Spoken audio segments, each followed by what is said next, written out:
오늘 같이 나눌 하나님의 말씀은 호세아서 14장 8절 말씀입니다.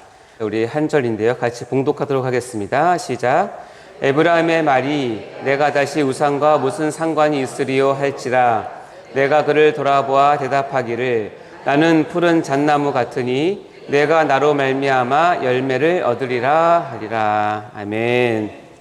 우리 인간의 삶이라는 게 또 한없이 밝고 좋은 부분도 많이 있지만 대부분 아마 밑도 끝도 없는 어둠과 그다음에 상처로 점철된 이 고난의 연속이라고 느끼시는 분들이 많이 있을 것 같습니다. 성경에서 인간이란 태생적으로 죄를 뒤집어 쓰고 태어나서 죄 가운데 살다가 죄를 반복듯이 하고 그리고 죄에 시달리다가 결국 죄로 인해서 죽는 것이 죄 속에서 있는 인간의 비참한 현실이라고 알려줍니다. 이 죄 속에서의 인간이라 이것은 마치 뒤주 속에 있다가 수일 만에 죽은 사도세자의 사건 속에서 볼 수 있는 뒤주 속에 있는 인간과 같은 모습일 듯합니다.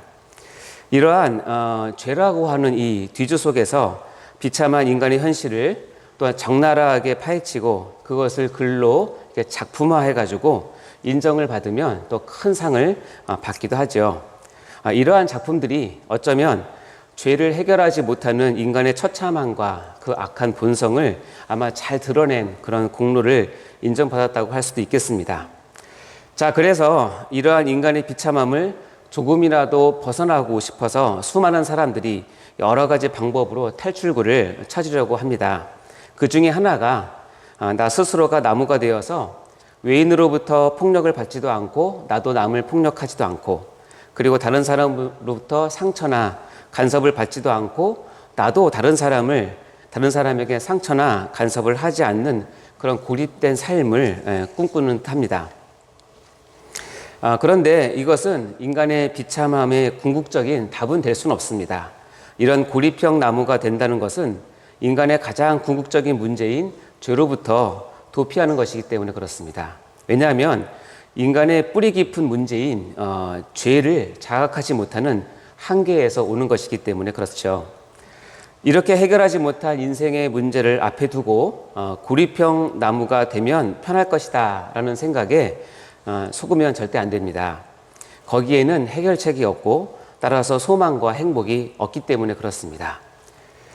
그래서 오늘 설교는 속지 맙시다 시리즈 50번째 시간으로 설교 제목은 고립형 나무가 편하다는 것에 속지 맙시다입니다. 우리 제목 한번 같이 읽어볼까요? 시작. 고립형 나무가 편하다는 것에 속지 맙시다. 네. 자, 우리는 인간의 본질적인 비참함을 해결하기 위해서 이 고립형 나무 대신에 또 다른 나무 하나를 성경을 통해 소개받을 수 있습니다. 그것은 바로 하나님 자신이 나무라고 계시한 말씀을 통해서입니다. 먼저 오늘 본문 말씀을 한 번 더 봉독해 보도록 하겠습니다. 호세아서 14장 8절 시작. 에브라임의 말이 내가 다시 우상과 무슨 상관이 있으리요 할지라 내가 그를 돌아보아 대답하기를 나는 푸른 잣나무 같으니 내가 나로 말미암아 열매를 얻으리라 하리라. 아멘. 자, 이 본문은 이제 지난 수요 새벽 설교 말씀에 이어서 같은 본문으로 연속되는 그 말씀입니다. 자, 기억하시겠지만 우리가 슈브하면 또 하나님도 슈브한다는 그 말씀을 새기시면서 우리가 우상 숭배와 각종 죄악으로부터 우리가 돌아서면, 즉 슈브하면 하나님께서 우리를 어떻게 맞아주시는지를 우리가 같이 배웠었습니다. 그래서 우리가 저번에 슈브하고 돌아오면 하나님은 이슬과 같은 하나님으로 우리에게 다가온다고 하였습니다. 때로는 폭포수와 같이 눈에 보이게 임하는 은혜도 있지만 또 우리의 일상생활 속에서 눈에 보이지 않지만 편만하게 그리고 포근하게 임하시는 하나님의 은혜가 있음을 우리가 알고 우리가 또한 이런 은혜를 사모해야 된다고 배웠습니다. 그리고 오늘은 우리가 슈브에서 하나님께로 돌아오면 하나님께서는 자신을 푸른 잣나무와 같이 우리에게 계시하신다고 하는 말씀을 하셨습니다. 자, 즉 본문에서 에브라임의 말이 내가 다시 우상과 무슨 상관이 있으리요 라는 이 구절을 보면 여기서 에브라임이라고 하는 것은 북이스라엘의 애칭입니다. 즉 북이스라엘 백성이 선지자들의 입을 통해서 선포된 슈브, 즉 하나님께로 회개하고 돌아와서 돌아오면 이렇게 하나님께서 이렇게 말을 한다는 것입니다. 백성들이 내가 다시 우상과 무슨 상관이 있으리요? 이렇게 말입니다. 이 구절을 원문에 충실하게 그대로 번역하면 더 이상 나와 그 우상들에게 무엇이라는 뜻입니다. 즉 다시 말하면 나와 그 우상들은 아무런 관계가 없다라고 고백한다는 뜻입니다. 자, 이런 고백을 할 때 하나님께서는 너무나 기쁘셔서 그리고 감격해 하시면서 이렇게 약속을 하십니다. 나는 내 백성 이스라엘을 향해서 나는 푸른 잣나무 같다라고 이렇게 말씀을 하신다는 것이죠.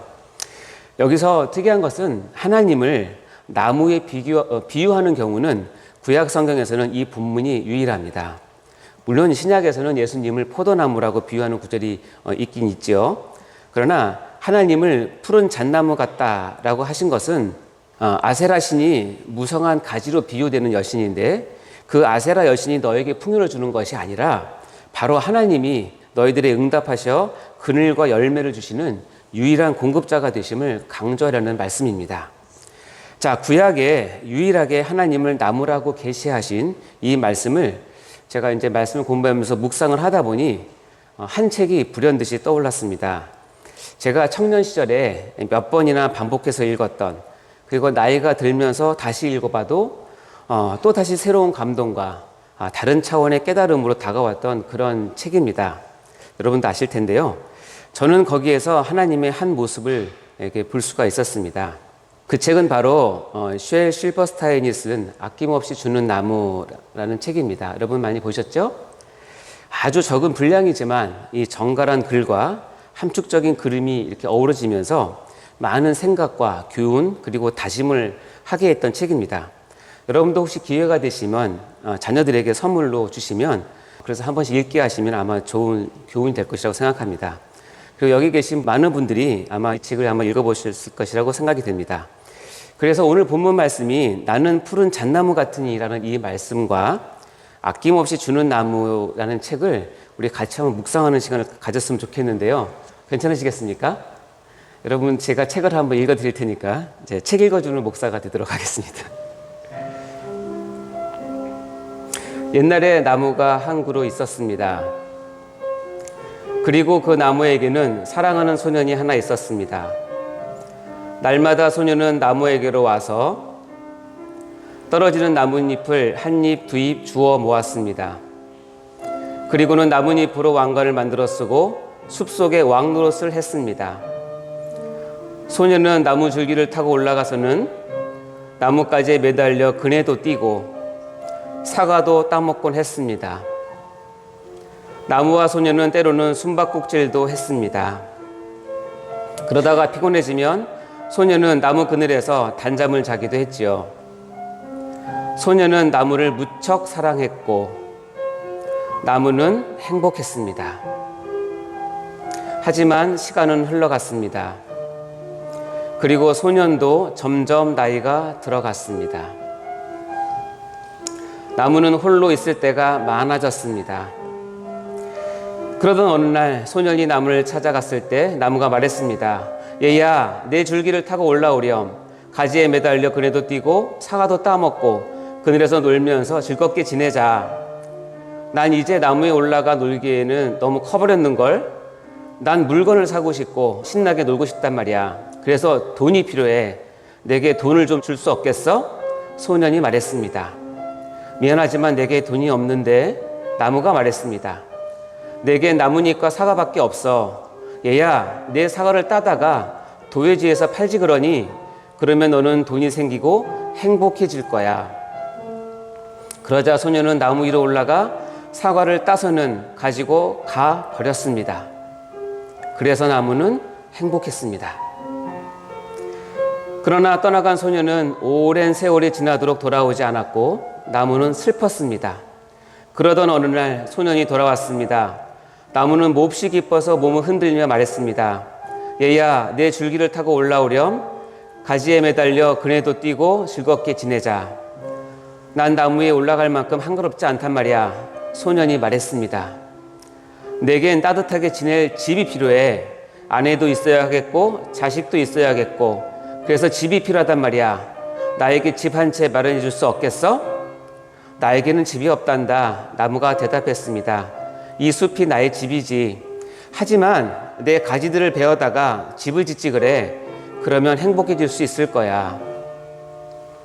그러자 소녀는 나무의 가지들을 베어서는 집을 지으려고 가지고 갔습니다. 그래서 나무는 행복했습니다. 그러나 떠난 소녀는 오랜 세월이 지나도록 돌아오지 않았습니다. 그러다가 소년이 돌아오자 나무는 너무 기뻐서 거의 말을 할 수가 없었습니다.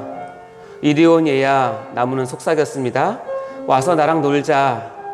난 너무 나이 들고 비참해서 놀 수가 없어. 소년이 말했습니다.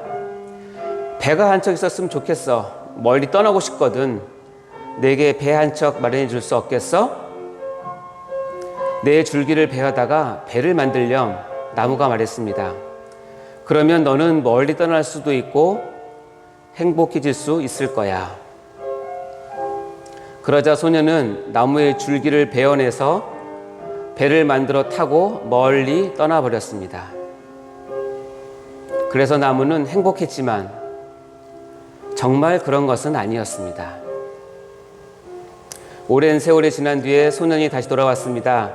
얘야, 미안하다. 이제는 너에게 줄 것이 아무것도 없구나. 사과도 없고. 난 이가 나빠져서 사과를 먹을 수가 없어. 소년이 말했습니다. 내게는 이제 가지도 없으니 내가 그네를 뛸 수도 없고 나뭇가지에 매달려 그네 뛰기를 하기에는 난 이제 너무 늙었어. 소년이 말했습니다. 내게는 줄기마저 없으니 내가 타고 오를 수도 없고 타고 오를 기운도 없어. 소년이 말했습니다. 미안해. 나무는 한숨을 지었습니다. 무언가 너에게 주고 싶은데 내게 남은 것이 아무것도 없단다. 나는 그저 늙어버린 나무 밑동일 뿐이야. 미안해. 이젠 나도 필요한 게 별로 없어. 그저 편하게 앉아서 쉴 곳이나 있었으면 좋겠어. 난 몹시 피곤하거든. 소년이 말했습니다. 아, 그래? 나무는 안간힘을 다해 몸뚱이를 펴면서 말했습니다. 자, 앉아서 쉬기에는 늙은 나무 밑동이 그만이야. 얘야, 이리로 와서 앉으렴. 앉아서 쉬도록 해. 소년은 그렇게 했습니다. 그래서 나무는 행복했습니다. 이 작가는 나무의 속성 중에서 하나님의 속성을 닮은 속성을 너무나 감동적으로 문학적인 표현을 한 것입니다. 물론 이 책 하나로 하나님 전체의 속성을 다 드러낼 수는 없을 것입니다. 그러나 우리를 향하신 하나님의 무한하신 사랑을 진한 감동으로 그리고 인생을 꿰뚫어보는 통찰력으로 표현한 것은 분명 사실인 것 같습니다. 그런데 하나님은 이 아낌없이 주는 나무를 훨씬 뛰어넘는 나무 하나를 우리를 위해서 선사하십니다. 그것은 바로 우리에게 생명과 열매를 무한정 공급하시는 생명나무입니다. 원래 에덴 동산 중앙에 선악과와 함께 있었던 생명나무, 이 생명나무는 하나님 아버지 독생자 예수 그리스도를 예표하고 그로 말미암아 구원과 영생이 그의 백성에게 주어지는 것을 의미합니다. 결국 나는 푸른 잣나무 같으니 라는 말씀이 나는 영원한 생명나무이다 라는 것으로 성취가 되는 것입니다. 요한계시록 22장 14절 말씀 읽어볼까요? 시작. 자기 두루마기를 빠는 자들은 복이 있으니 이는 그들이 생명나무에 나아가며 문들을 통하여 성에 들어갈 권세를 받으려 함이로다. 아멘. 자, 그리고 이 푸른 잣나무처럼 이 생명나무 역시 풍성한 열매를 맺어 백성들을 먹일 것이며 그리고 죄로부터의 온전한 회복과 치유의 역사를 이룰 것이라고 성경은 말하고 있습니다. 요한계시록 22장 1절부터 2절 말씀 읽어보겠습니다. 시작. 또 그가 수정같이 맑은 생명수의 강을 내게 보이니 하나님과 및 어린 양의 보좌로부터 나와서 길 가운데로 흐르더라. 강 좌우에 생명나무가 있어 12가지 열매를 맺되 달마다 그 열매를 맺고 그 잎사귀들은 만국을 치료하기 위하여 있더라. 아멘. 결국 자기 자신의 죄를 깨닫고 하나님께로 휴부하는 자들에게는 하나님은 푸르른 잣나무가 되셔서 영생과 복락을 주신다고 약속을 하신 것입니다. 이것이 이제 예수 그리스도를 통하여 완성된 나무인 생명나무로 이제 영원토록 천국에서 우리와 함께 하시는 것입니다. 사랑하는 성도 여러분, 우리 인간은 죄에 대한 비참함을 피해갈 수 없는 그런 나약한 존재입니다. 그래서 때로는 스스로 고리평 나무가 되어서 편안하게 살아보자 라는 유혹에 빠질 수도 있습니다. 그러나 고리평 나무가 편할 것이라는 생각에 절대 속지 마시기 바랍니다. 그것은 인간이 어떤 존재인지를 잘 모르는, 특히 인간 안에 있는 죄가 얼마나 무섭고 비참한지를 잘 인식하지 못하는 한계 때문에 오는 오해입니다. 거기에는 자기 연민과 세상과 단절되어 무기력하게 살아가는 인간의 실존만이 남아있게 되기 때문에 그렇습니다. 자, 오히려 성경은 우리가 죄에서 돌이켜서 하나님께로 슈브하게 되면 하나님 스스로가 푸른 잣나무가 되어서 우리에게 많은 열매를 주시겠다고 약속하셨습니다. 그리고 푸른 잣나무로 자신을 계시하신 하나님께서는 종국에는 생명나무 되시는 예수 그리스도로 인해서 온전한 구원을 베푸시는 참 좋으신 구원자 하나님이십니다. 이제 우리는 늘 하나님께로 돌아오는 이 슈브를 통해서 생명과 풍성한 열매를 주시는 생명나무를 붙잡고 늘 승리하시는 성도님 다 되시기를 주의 이름으로 축원합니다. 우리 이 시간 우리 생명나무 노래 한 번 더 찬양하면서 오늘 말씀 새겨 보도록 하겠습니다.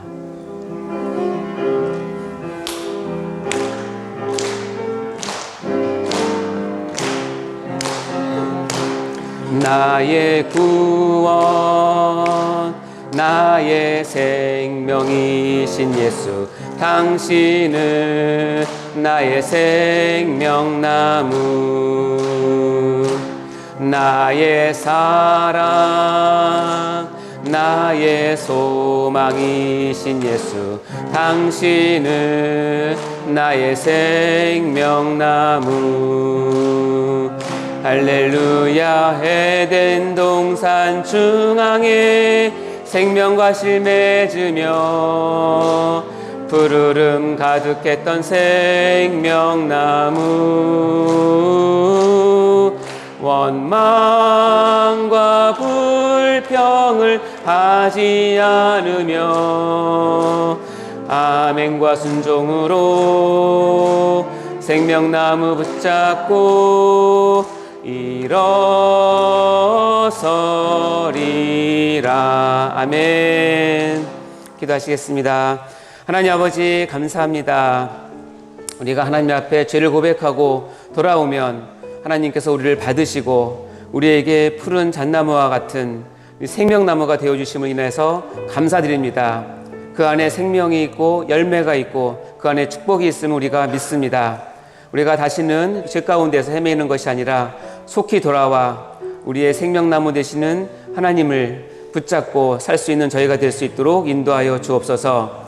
우리 가운데 원망과 불평 그리고 죄악의 쓰리쓴 잔들을 나눠 마시면서 서로 시기하고 질투하고 다투는 것이 아니라 이제는 오로지 하나님 한 분만을 바라보며 거기에 생명이 있음을 붙잡고 나가는 저희가 될 수 있도록 도와주시옵소서. 감사드립니다. 예수님 이름으로 기도하옵나이다. 아멘.